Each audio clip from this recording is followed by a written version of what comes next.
11 ఫిబ్రవరి 2025 శ్రీ చైతన్య స్కూల్లో చదివి ఒక 16 ఏళ్ల బాలిక తన ఫీజు కట్టలేదని స్కూల్ స్టాఫ్ పెట్టే టార్చర్ తట్టుకోలేక ఆత్మహత్య చేసుకుంది. ఆ పసిపాప ఎంత ప్రెజర్ ఉంటే అలా చేసి ఉంటుందో ఒక్కసారి ఆలోచించండి. ఇంకా రీసెంట్లీ ఇంటర్మీడియట్ లో వచ్చిన రిజల్ట్స్ తర్వాత 7 పిల్లలు ఎగ్జామ్స్ లో ఫెయిల్ అయ్యారని సూసైడ్ చేసుకున్నారు. ఇంకా ఎన్సీఆర్బీ రిపోర్ట్స్ ప్రకారం మన ఇండియాలో IIT and JEE means pressure వల్ల కేవలం 2022 ఇయర్ లోనే 13,000 మంది విద్యార్థులు ఆత్మహత్యలు చేసుకున్నారు. అంటే ఒక రోజుకి యావరేజ్ గా 35 మంది విద్యార్థులు చనిపోయారు.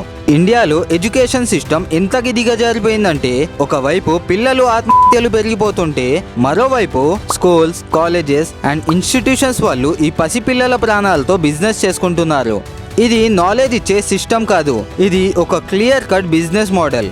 ఫీజేమో లక్షల్లో, కోచింగ్ ఏమో కోట్లల్లో, స్టూడెంట్స్ ఏమో చావుల్లో, ఇంకా పేరెంట్స్ ఏమో ఈఎంఐ ప్రెషర్లో. కోచింగ్ సెంటర్స్ సక్సెస్ ని సెల్ చేస్తున్నారు అండ్ స్టూడెంట్స్ డ్రీమ్స్ ని చేస్ చేస్తున్నారు. మన ఎడ్యుకేషన్ సిస్టమ్ ఒక ఫినిష్ లైన్ లేని రేస్ గ్రౌండ్ లాగా మారిపోయింది. మన ఇండియాలో డిగ్రీ లేని వాడికి రెస్పెక్ట్ లేదు అండ్ డిగ్రీ ఉన్న వాడికి జాబ్ లేదు. ఇది మనకి ప్రాబ్లం కాకపోవచ్చు, బట్ ఫ్యూచర్ జనరేషన్ కి డేంజర్. ఈ వీడియోలో మనం ఇండియన్ ఎడ్యుకేషన్ సిస్టమ్ లో ఉన్న డార్క్ ట్రూత్స్ గురించి డీటెయిల్ గా డీకోడ్ చేద్దాం. వీడియోని ఎండ్ దాకా చూసి మీ థాట్స్ కమెంట్స్ లో చెప్పండి. Without any late, let's start the video. నాకు ఇంజనీరింగ్ బుర్రకు ఎక్కటం లేదు నాన్న. Extremely unfortunate news coming from Telangana now. 8 students have died by suicide within 24 hours after the declaration of the intermediate exam results. ఉద్యోగాల్లో మంచి గిరాకీ దేనికంటే teacher పోస్ట్కి.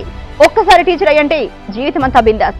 బడికి వెళ్ళామా, పుస్తకం ముట్టుకున్నామా, బెత్తం పట్టుకుని నలుగురిని భయపెట్టామా, గంట కొట్టించి వచ్చేసామా, ఇది జీవితం. ప్రభుత్వ ఉద్యోగాల నోటిఫికేషన్లతో నిరుద్యోగులు కోచింగ్ సెంటర్ల బాట పట్టారు. 2 ఏళ్లుగా వెలవెలబోయిన కోచింగ్ సెంటర్లకు మళ్ళీ మునుపటి కల వచ్చేసింది. Education is something that cannot be stolen, cannot be taxed. The more you spend, the more it becomes, the more you share, the more it expands. Schools అంటే టెంపుల్ ఆఫ్ నాలెడ్జ్ అని మన childhood నుండి వింటూనే ఉన్నాం. And అది మనం వినడమే కానీ రియాలిటీలో ఇప్పటి వరకు చూడలేదు. ఒక స్టూడెంట్ ని మార్నింగ్ 8 నుండి ఈవినింగ్ 5 వరకు చదువు అని ప్రెషర్ పెడితే అతనికి ఏం అర్థం అవుతుంది? ఒక డౌట్ వచ్చినప్పుడు క్లియర్ చేయలేని professor notes, test and assignments లో మార్క్స్ రానప్పుడు మాత్రం తిట్టడం, కొట్టడం అండ్ ప్రెషర్ పెడుతూ ఉంటారు. వీళ్ళు జస్ట్ మార్క్స్ కోసం మెషిన్ లాగా ప్రిపేర్ చేస్తున్నారు. మనం స్కూల్లో నేర్చుకోవాల్సిన బేసిక్స్ కూడా బట్టి పట్టాల్సి వస్తుంది. ఇప్పట్లో ఒక కాంపిటేటివ్ ఎగ్జామ్ పాస్ అవ్వాలి అంటే కోచింగ్ సెంటర్స్ కంపల్సరీ అయిపోయింది. 10th క్లాస్ నుండే స్టూడెంట్స్ ని ఐఐటి అండ్ నీట్ కోచింగ్ లో పాడేస్తున్నారు. కానీ ఇక్కడ క్వశ్చన్ ఏంటంటే పిల్లల్ని నాలెడ్జ్ కోసం ప్రిపేర్ చేస్తున్నారా లేదా ఎగ్జామ్ క్రాక్ చేయడానికి ప్రెషర్ పెడుతున్నారా? ఈ కోచింగ్ సెంటర్స్ కి స్టూడెంట్స్ ఫ్యూచర్ అవసరం లేదు, ప్రాఫిట్స్ ఏ అవసరం. ఇలా మన హైదరాబాద్ లో టాప్ కోచింగ్ సెంటర్స్ యొక్క టర్న్ ఓవర్ 500 crores క్రాస్ అయింది అండ్ కోటా లాంటి కోచింగ్ సెంటర్స్ రెవెన్యూ కూడా 6,000 crores కి రీచ్ అయింది. ఇది ఎడ్యుకేషన్ లో ఎంపవర్మెంటా లేదా లక్షల పేరెంట్స్ ని ఈఎంఐలో పాడేసే కమర్షియల్ సిస్టమా? పేరెంట్స్ తమ పిల్లల్ని ఒక మంచి స్థాయిలో చూడడం కోసం చాలా కష్టపడతారు. పేరెంట్స్ యొక్క ఈ ఒక్క వీక్నెస్ తో కోచింగ్ సెంటర్స్ మీ పిల్లల సక్సెస్ మా చేతిలో ఉందని నమ్మిస్తారు. డియర్ పేరెంట్స్, ఒక్కసారి మీరు డెసిషన్ తీసుకునే ముందు మీ పిల్లల డెసిషన్ కూడా అడగండి. మీరు మీ పిల్లవాడిని ఇంజనీరింగే చేయించకపోతే మీకు సొసైటీలో వాల్యూ ఉండదు లేదా మీ రిలేటివ్స్ మీకు రెస్పెక్ట్ ఇవ్వరని మీ పర్స్పెక్టివ్ లో ఆలోచిస్తారే తప్ప వాళ్ళకి చదువుకోవడం ఇష్టమా లేదా కష్టంగా చదువుతున్నారా అని మాత్రం అడగరు. వాళ్ళు మెంటల్ ప్రెషర్ వల్ల ఏదైనా చేయరాంది చేసుకున్నప్పుడు మాత్రం ఆ సొసైటీ వాళ్ళు ఒక్కరు మాట్లాడరు అండ్ ఆ రిలేటివ్స్ కూడా ఎవ్వరేం మాట్లాడరు. కమింగ్ టు ద పాయింట్, ఇలా ఎడ్యుకేషన్ సిస్టంలో స్టూడెంట్ సక్సెస్ కాకుండా కోచింగ్ సెంటర్ సక్సెస్ ప్లాన్ చేసుకుంటున్నారు. మన ఎడ్యుకేషన్ సిస్టమ్ లో రోట్ లెర్నింగ్ పైనే ఎక్కువ ఫోకస్ పెడతారు. రోట్ లెర్నింగ్ అంటే ఏమీ అర్థం కాకపోయినా క్వశ్చన్ కి ఆన్సర్ ని కాపీ పేస్ట్ లాగా మెమరైజ్ చేయడం. అండ్ ఇది నేషన్ లో టాలెంట్ ని కిల్ చేసే బెస్ట్ ఫార్ములా. ఇప్పట్లో ఒక స్కూల్ స్టూడెంట్ ని వాట్ ఈస్ ఫోటోసింథసిస్ అని క్వశ్చన్ చేస్తే టెక్స్ట్ బుక్ లో ఉన్న డెఫినేషన్ వర్డ్ టు వర్డ్ చెప్తారు. కానీ ఎందుకు ఇలా జరుగుతుంది, డైలీ లైఫ్ లో ఈ ప్రాసెస్ ఎప్పుడు అండ్ ఎలా జరుగుతుంది అని అడిగితే మాత్రం ఏం చెప్పలేడు.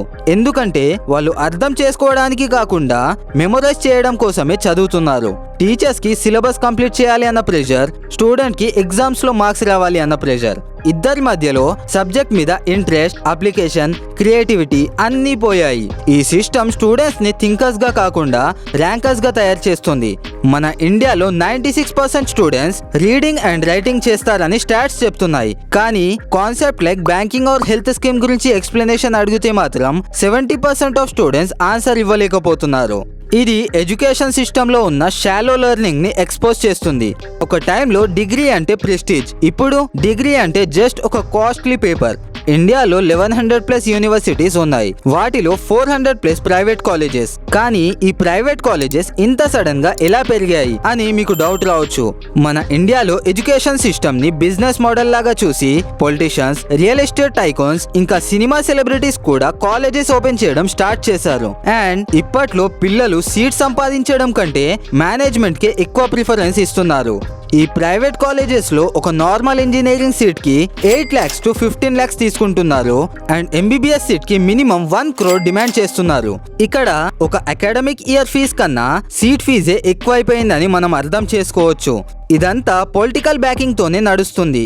లోకల్ లీడర్స్ కి కాలేజెస్, మినిస్టర్స్ కి యూనివర్సిటీస్, ఎమ్మెల్యేస్ కి ఇంజనీరింగ్ ఇన్స్టిట్యూషన్స్ ఎక్కువైపోయాయి. పిల్లలకి ఎంప్లాయ్మెంట్ క్రియేట్ చేయడం కన్నా వాళ్ళ అకౌంట్స్ లో క్యాష్ ఫ్లో జనరేట్ చేయడమే వీళ్ళ మెయిన్ టార్గెట్. డిగ్రీ సర్టిఫికేట్ అంటే ఒక ప్రోడక్ట్ లాగా ట్రీట్ చేస్తున్నారు. మ్యానుఫ్యాక్చరింగ్ ని కాలేజ్ లో, సేల్స్ ని కాన్వకేషన్ లో కంప్లీట్ చేస్తున్నారు. అందుకే 80% ఆఫ్ గ్రాడ్యుయేట్స్ కి డీసెంట్ జాబ్ కూడా దొరకడం లేదు. ఇప్పుడు మీరే చెప్పండి, ఎడ్యుకేషన్ సిస్టమ్ మనకి హెల్ప్ చేస్తుందా లేదా మన డ్రీమ్స్ ని కమర్షియల్ మాల్లో సేల్ చేస్తుందా? మన ఇండియన్ ఎడ్యుకేషన్ సిస్టమ్ లో 2020లో నెప్ వచ్చినప్పుడు అందరికీ ఒక హోప్ ని కలిగించింది. Holistic learning, critical thinking, no more rote learning అని హెడ్లైన్స్ చూసాము. చాలా మంది మన ఎడ్యుకేషన్ సిస్టమ్ లో చేంజ్ వస్తుందని అనుకున్నారు. కానీ పేపర్ లో రాసిన పాలసీస్ పేపర్ లోనే ఉండిపోయాయి. అండ్ సేమ్ అదే కరప్టెడ్ సిస్టమ్ రన్ అవుతుంది. 6th క్లాస్ నుండే వొకేషనల్ ట్రైనింగ్, మదర్ టంగ్ లో teaching, coding from school level, ఇంకా ఇంటర్ డిసిప్లినరీ లెర్నింగ్ అన్ని ప్రొవైడ్ చేస్తారని చెప్పారు. కానీ ఇంప్లిమెంటేషన్ మాత్రం చేయలేకపోయారు. గవర్నమెంట్ చెప్పేది ఒకటి అండ్ గ్రౌండ్ లెవెల్లో జరిగేది మరొకటి. మన ఇండియాలో ఇప్పటికీ చాలా స్కూల్స్ లో ప్రాపర్ క్లాస్ రూమ్స్ లేవు. టీచర్ పోస్టులు వేకెంట్ లోనే ఉన్నాయి. అండ్ ఇంటర్నెట్ కనెక్టివిటీ అంటే ఒక జోక్ లాగా అయిపోయింది. నెప్ పాలసీస్ లో క్రియేటివిటీని ఎంకరేజ్ చేయండి, క్యూరియాసిటీని ప్రమోట్ చేయండి అని చెప్పారు. కానీ ప్రాక్టికల్ గా స్టూడెంట్ కి వై అని అడిగే ఫ్రీడమ్ కూడా లేదు. అదే రీజన్ వల్ల 3 years అయినా నెప్ లో రియల్ చేంజ్ ఎప్పుడూ రాలేదు. నా ఒపీనియన్ లో నెప్ అనేది ఒక బ్యూటిఫుల్ డ్రీమ్ అండ్ అది డ్రీమ్ లాగానే ఉండిపోతుంది. మన దేశంలో పొలిటీషియన్స్ కి ఒక పవర్ఫుల్ వెపన్ ఇగ్నోరెన్స్. అంటే పీపుల్ కి ఎడ్యుకేషన్ లేకపోవడం, లిటరసీ అండ్ అవేర్నెస్ లేకుండా క్వశ్చన్ చేయలేరు. అండ్ మనకి ఎడ్యుకేషన్ లేకపోవడం వల్ల పొలిటీషియన్స్ కి లైఫ్ ఈజీ అయిపోతుంది. ఎడ్యుకేషన్ ఉండి అవేర్నెస్ ఉంటే పీపుల్ లాజిక్ తో ఓట్ వేస్తారు. కానీ ఇగ్నోరెన్స్ వల్ల పొలిటీషియన్స్ ని ఐడల్ లాగా చేసుకుంటున్నారు. ఒక్కసారి క్యాస్ట్ మీద ఫైట్ చేయడం స్టార్ట్ చేస్తే అన్ఎంప్లాయ్మెంట్, ఇన్ఫ్లేషన్, హెల్త్ కేర్ అన్ని టాపిక్స్ మర్చిపోతారు. పొలిటీషియన్స్ కి ఎడ్యుకేటెడ్ ఓటర్ ని ఫూల్ చేయడం కష్టం అని తెలుసు. కానీ illiterate or semi illiterate person ని ఇన్ఫ్లుయెన్స్ చేయడం సూపర్ ఈజీ. ఎడ్యుకేషన్ లేని పబ్లిక్ ని డివైడ్ చేయడం, కంట్రోల్ చేయడం అండ్ ఎమోషనల్ గా మ్యానిపులేట్ చేయడం పొలిటీషియన్స్ యొక్క స్ట్రాటజీ. ఈ రీజన్ వల్లే మన ఇండియన్ స్కూల్స్ లో ఇన్వెస్ట్మెంట్స్ తగ్గిస్తారు and stadiums, temples and statues కి crores of rupees ఖర్చు పెడతారు. ఎందుకంటే ఎడ్యుకేటెడ్ పబ్లిక్ క్వశ్చన్ చేస్తుంది, ఇల్లిటరేట్ పబ్లిక్ సైలెంట్ గా ఓట్ వేస్తుంది. మన ఇండియన్ ఎడ్యుకేషన్ సిస్టమ్ లో చేంజ్ వచ్చేదాకా మన కంట్రీ ఈ పొలిటీషియన్స్ చేతుల్లోనే ఉంటుంది. నా ఒపీనియన్ లో మన ఎడ్యుకేషన్ సిస్టమ్ లో రియల్ చేంజ్ రావాలంటే సిలబస్ ని ప్రాక్టికల్ గా మార్చాలి.